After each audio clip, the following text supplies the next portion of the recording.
Assalamualaikum warahmatullahi wabarakatuh. Alhamdulillahirabbil alamin wa bihi nasta'in wa ala umuri dunya waddin. Salatu wassalamu ala asyrafil anbiya'i wal mursalin wa ala alihi wa sahbihi ajmain amma ba'du. Pemirsa Khilaf Manis yang dirahmati oleh Allah, jumpa lagi dengan program insan kita yakni Kabar Petang. Hari ini kan kita akan membahas tema-tema terkini dengan narasumber yang kredibel tentu saja dari sudut pandang Islam. Inilah Kabar Petang selengkapnya.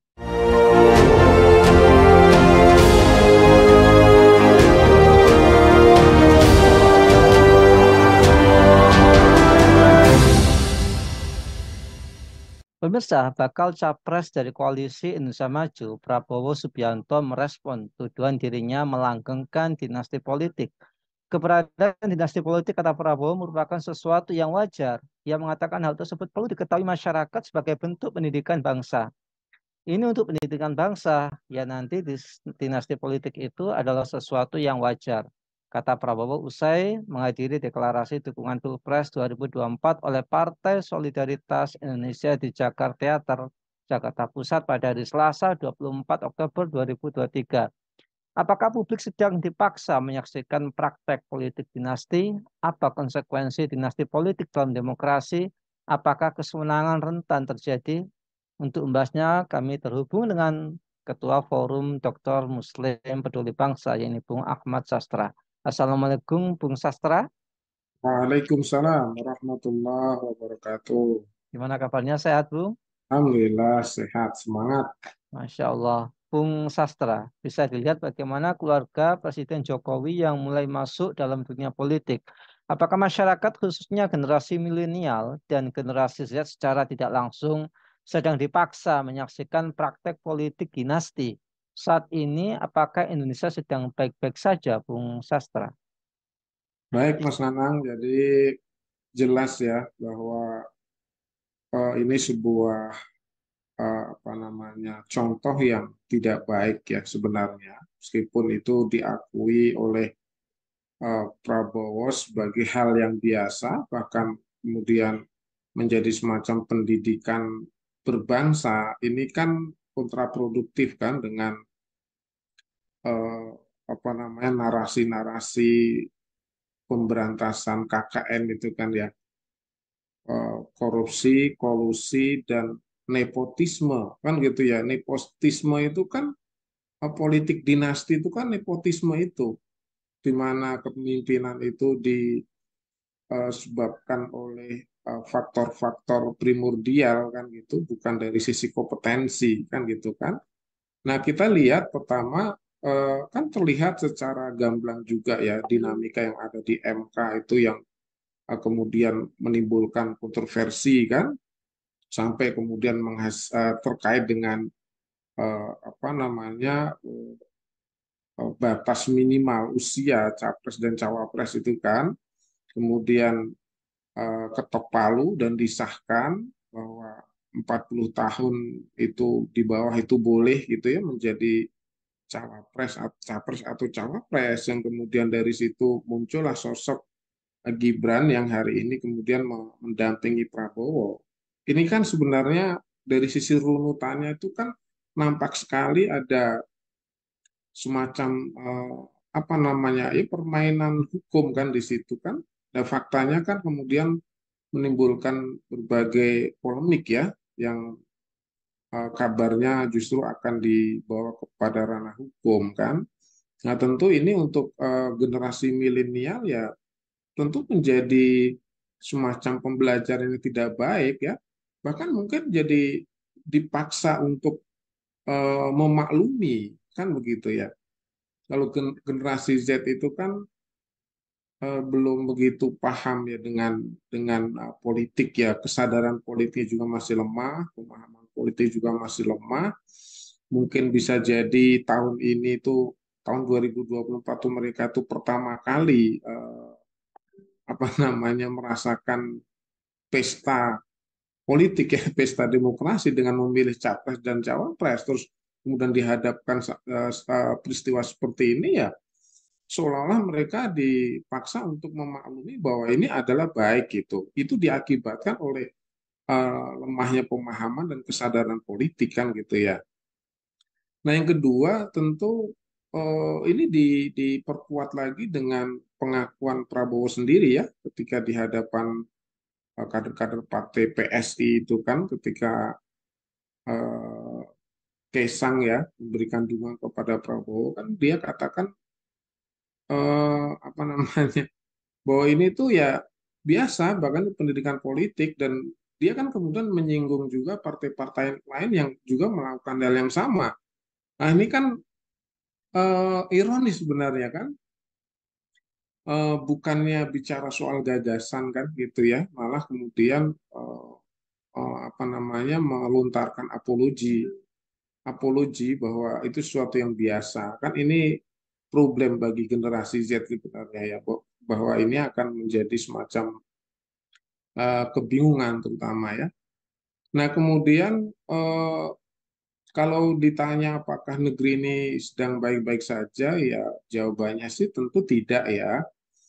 Karena selain selama ini demokrasi itu merupakan sistem politik yang dikendalikan oleh oligarki, kan selama ini narasi yang muncul itu ya, malah sekarang ditambah lagi kan politik hukum di negeri kita ini seolah-olah dikendalikan oleh keluarga, kan gitu ya, ada candaan masyarakat ya, bahkan banyak juga yang membuat meme, ada yang juga yang membuat video-video pendek itu ya yang apa namanya menyebutkan MK itu bukan Mahkamah Konstitusi, bahkan Mahkamah Keluarga gitu kan. Ini kan walaupun itu candaan, tapi itu kan sebenarnya sebuah ekspresi dari masyarakat kan gitu kan. Nah, tentu saja ini ketika primordialisme ini ya ikatan-ikatan keluarga kemudian melahirkan politik dinasti yang mengabaikan kompetensi personal kaitannya dengan seharusnya idealnya seperti apa dikaitkan dengan problem bangsa ini, tentu ini menjadi presiden buruk ya, bahkan bahwa Indonesia kemudian menjadi negara yang kondisinya tidak sedang baik-baik saja, karena ini kan soal masa depan bangsa ini. Soal masa depan bangsa ini ada kompleksitas yang luar biasa, kemudian disikapi dengan pendekatan primordial seperti itu, ini kan eh, lebih mengkhawatirkan lagi masa depan bangsa ini. Begitu, Mas Nanang. Iya. Ah, Bung Sastra, apakah hukum demokrasi tidak melarang, bahkan mengatakan ya seperti tadi ya sah-sah saja terhadap adanya dinasti politik. Lantas apa dampak dan ancaman dinasti politik jika terjadi di Indonesia? Dan apakah adanya dinasti politik ini bisa membuat orang-orang yang tidak kompeten ini serakah akan kekuasaan, Bung Sastra? Iya, kalau di dalam perspektif filsafat ya, bahwa demokrasi sekuler itu kan eh, secara gennya, genetiknya itu kan namanya antroposentrisme namanya ya. Antroposentrisme itu sebuah sistem yang berpusat kepada manusia. Jadi manusia itu penentu segalanya. Manusia menjadi pusat edar. Sementara pada faktanya manusia itu kemudian punya kepentingan-kepentingan pragmatis. Kan gitu ya, disitulah. Nah inilah kemudian menjadikan demokrasi itu dalam prakteknya itu mengalami disorientasi politik. Karena salah sejak awal, sejak paradigmanya itu sudah salah ketika menyerahkan apa namanya urusan negara itu kepada manusia, di mana manusia itu penuh dengan eh, apa namanya kepentingan pragmatis. Maka prakteknya yang terjadi adalah disorientasi politik. Nah, politik dinasti ini kan sebagian dari disorientasi kan. Kemudian tentu saja akan berdampak buruk ya bagi kemajuan bangsa ini ya. Karena apa? Karena kriteria pemimpin kemudian menjadi absurd kan. Kriteria pemimpin kemudian menjadi diabaikan, kompetensi kepemimpinan kemudian menjadi diabaikan. Kemudian mungkin generasi bangsa ini ya anak-anak muda itu juga mungkin akan menjadi apa namanya ya putus asa, mungkin akan berpikir pragmatis juga untuk apa. kita punya kompetensi tinggi, kalau di atasnya itu seperti itu kan akan ada dampak-dampak psikososialnya juga kan. Mungkin juga nanti akan berpikir mereka bahwa eh, kerja keras kunci keberhasilan itu jadi tidak terbukti dengan adanya praktek-praktek yang di atas itu kan. Di atas kemudian memberikan contoh bahwa keberhasilan, kesuksesan itu kan berarti karena keluarga. Jadinya kan seperti itu kan. Nah, tentu dengan mengutamakan kedekatan keluarga ini bukan karena kualifikasi personal, itu berdampak buruk kepada bangsa ini pada jangka panjang yang apa namanya mengkonfirmasi kan bahwa politik dinasti ini kan semata-mata berorientasi kepada kekuasaan, semata-mata karena eh, jabatan kan gitu kan. Jadi istilahnya itu rakus itu ya, kemaruk itu dengan kekuasaan yang kemudian bahkan diwariskan kepada keluarga, tidak kemudian bicara soal gagasan dan masa depan bangsa kan seperti itu ya, Mas Nanang ya. Ya, baik, Bung Sastra. Ada kekhawatiran akan terjadi gurita kekuasaan keluarga. Yang ini bisa kita lihat sudah mulai menjalar ke eksekutif, legislatif, bahkan sampai tingkat yudikatif. Nah, ini ada kekhawatiran nanti akan ada eh, korupsi keluarga, jamaah keluarga berkorupsi. Mungkin nanti akan ada silaturahmi keluarga korupsi, lantas terjadi mafia hukum. Nah, kekhawatiran-kekhawatiran ini yang apa ya bisa kita lihat mulai menggejala. Itu apakah bisa dicegah kan gitu ya. Terus bagaimana sistem Islam mencegahnya, Bung Sastra? Iya, jadi benar sekali ya. Jadi eh, mereka yang hari ini punya kuasa ya akan bisa mengatur dengan kekuasaan dan uangnya itu untuk sebanyak-banyaknya mengajak anggota keluarga untuk ikut berkuasa. Kan seperti itu ya. Dengan hari ini punya kekuasaan itu artinya dia punya segalanya gitu untuk berbuat segalanya juga. Kan di Indonesia itu seperti itu ya. Kalau punya kuasa, punya harta kan bisa melakukan semau-maunya ya, termasuk mengubah hukum, termasuk juga ya tadi mengajak keluarga gitu kan di semua levelnya tentu bisa aja itu dilakukan ya ketika kekuasaan dan uang itu sudah di genggamannya kan. Nah, sementara kekuasaan itu kan eh, apa namanya ya sangat dekat dengan godaan-godaan harta ya kan begitu ya. Jadi kekuasaan itu memang seringkali mendekatkan orang kepada kerakusan, ya, rasa kemarau gitu ya. Nah, karena apa? Karena pragmatismenya itu. Nah, disinilah kemudian potensi besar ya bagi apa, kekuasaan dinasti ini dengan apa dengan munculnya tindakan-tindakan koruptif, ya, kolusif, gitu, nepotisme ini sangat mungkin terjadi. Bahkan tidak dengan keluarga aja ya, dengan demokrasi yang transaksional aja sudah menimbulkan berbagai penyimpangan perilaku kekuasaan, apalagi kalau sudah dengan keluarga ya kan. Nah, eh, memang kalau mencegah ini memang tidak mudah ya. Tentu pertama-tama idealnya itu hukum itu memang harus menjadi panglima ya. Sistem hukum itu harus menjadi panglima yang kemudian dirumuskan berdasarkan kepentingan bangsa yang lebih besar gitu.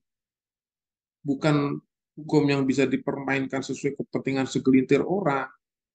Nah, ini kan antroposentrisme demokrasi itu kan memang faktanya menimbulkan disorientasi politik kan. Sementara di dalam Islam ya Mas Lanang ya, di dalam Islam itu kan sistem hukum itu kemudian berdasarkan firman-firman Allah, berdasarkan ayat suci ya kan, yang itu tentu tidak bisa diubah oleh manusia. Manusia tidak mungkin bisa mengubah hukum-hukum Allah. Karena bagi Allah yang halal itu jelas, yang haram itu jelas. Dalam apa namanya perubahan dunia seperti apapun, yang namanya Al-Quran itu tidak bisa direvisi tulisannya itu. Firman Allah itu tidak bisa diubah gitu. Nah ini kan beda sekali ya antara hukum-hukum syariat Islam yang itu datang dari Allah yang maha adil dengan hukum-hukum di dalam demokrasi yang antroposentrisme tadi yang itu dibuat oleh manusia yang penuh kelemahan, penuh kepentingan, bahkan penuh orientasi jahat bahkan ya karena berorientasi kepada harta tahta itu kan ya. Kemudian tentu di dalam Islam juga yang namanya pencegahan ya itu memang juga sangat bergantung kepada individu ya. Makanya di dalam Islam itu yang namanya kualifikasi pemimpin itu sangat berat. Bahkan kepemimpinan itu tidak diperbutkan di dalam Islam itu karena itu amanah yang sangat berat kan. Maka seorang pemimpin salah satunya ya kalau di dalam Islam itu dia harus punya dia seorang muslim, muslim punya keimanan dan ketakwaan kan gitu kan. Dia menyadari betul ya di dalam Islam itu menyadari betul bahwa kepemimpinan itu amanah yang sangat berat dan dia sadar kan akan dipertanggungjawabkan di akhirat kan di pengadilan Allah. Maka di dalam Islam kemudian tidak tidak etis kalau kemudian jabatan itu diperebutkan, apalagi kemudian seenaknya mewariskan kepada anak-anaknya. Apakah akan logikanya berarti akan mewariskan tanggung jawab besar kepada anaknya dong, kan begitu. Tentu dengan kesadaran spiritual ini menjadikan seorang pemimpin itu punya kendali personal yang luar biasa.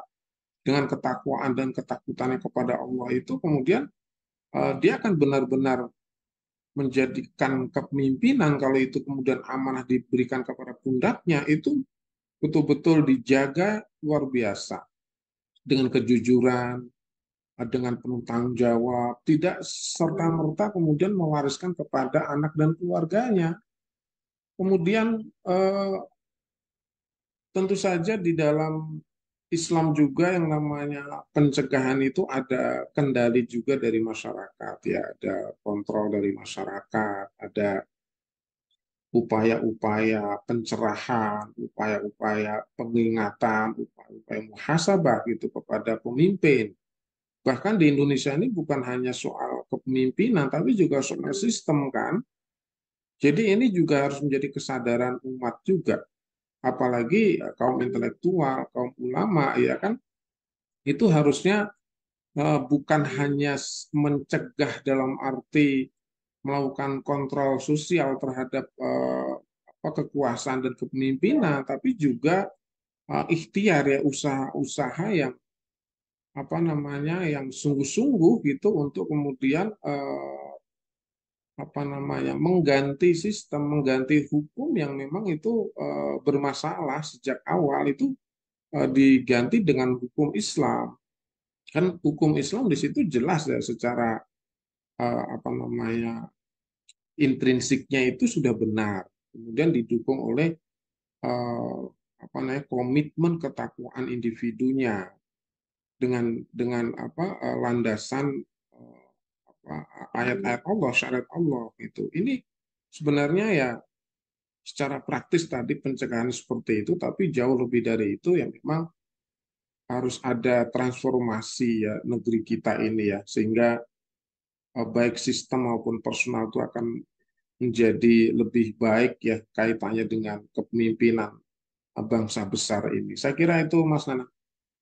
Baik, Masya Allah. Semoga ini menjadi pelajaran bagi kita semua bahwa ya harus terjadi perubahan kepemimpinan dan juga dibarengi dengan perubahan sistem di negeri ini agar Indonesia menjadi negeri yang lebih baik seperti itu. Baik, terima kasih Bung Ahmad Sastra atas pemaparannya. Semoga membawa pencerahan bagi negeri ini dan semoga Bung Sastra sekeluarga senantiasa dilindungi oleh Allah. Keluarga menjadikan keluarga yang sakinah, mawaddah, warahmah. Amin ya rabbal alamin. Baik pemirsa, kabar petang yang dirahmati oleh Allah. Demikianlah bincang-bincang kita pada kesempatan sore hari ini. Saya Nang Setiawan undur diri. Jangan lupa untuk subscribe, like, komen, dan share sebanyak-banyaknya. Semoga menjadi amal kebaikan kita di dunia maupun di akhirat nanti. Akhir kata, saya Nanang Setiawan undur diri. Sampai jumpa di lain kesempatan dan wassalamualaikum warahmatullahi wabarakatuh.